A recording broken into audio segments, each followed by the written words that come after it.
now. He's only 18 months old, but Ruddi Waterworth-Jones has had a pretty tough battle. Yes, he's had to cope with cancer. He's only a little tot, isn't he? Diagnosed with an aggressive tumour, he nearly died soon after starting chemotherapy just last Easter. Now, surgery followed at St James's Hospital in Leeds to remove his prostate and bladder last October, but traces remained in his bowel. Then Ruddi was one of the first children ever to be sent to America for 7 weeks of intensive treatment on the NHS. He and Ali, his mum, are with us now. I'm going to ask, how's it gone? Because we can see really well. Yeah, he's doing great, thank you very much. It wasn't always the case. He's been ill for so long, hasn't he? Tell us how you first were aware that you had this life-threatening illness. It was a year ago, on the 2nd of March, that Ruddi became ill.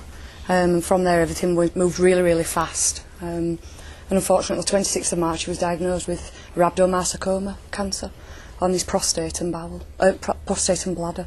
How did you cope, you know, as a mum with that? It must have been incredible. I must have coped because, but I don't know how I did some days, I'll be honest. I don't know how I did. Now, when we first met Ruddi, you were looking forward to him going for this treatment in America.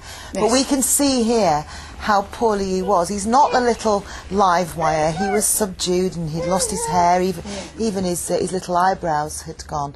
What a difference a few months now. That's it, yeah. That was filmed in November. And he's absolutely brilliant. He looks like a different child. He's never lost his spirit though. He was always a happy. He dealt with so much so well. Let me look at your pickling. Is it? Am I got this right? A pickling. A pickling. Pickling. I can see where he gets his bounce from, Ali. That clearly comes from you as well. But what happens next? Can you take us through?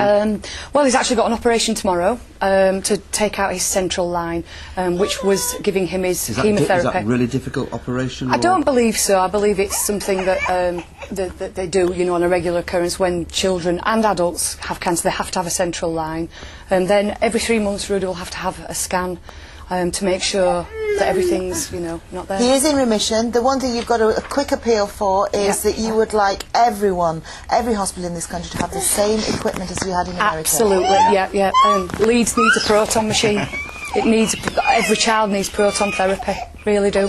Oh, I think we'll let him go. I think he's a bit fed up now. He is. It's his bedtime. I think it's because I called it a pickling. Yes, it's a pickling. Thank you very much. Thanks a lot. Thank you. See you later. Now, when it comes to away football trips for fans,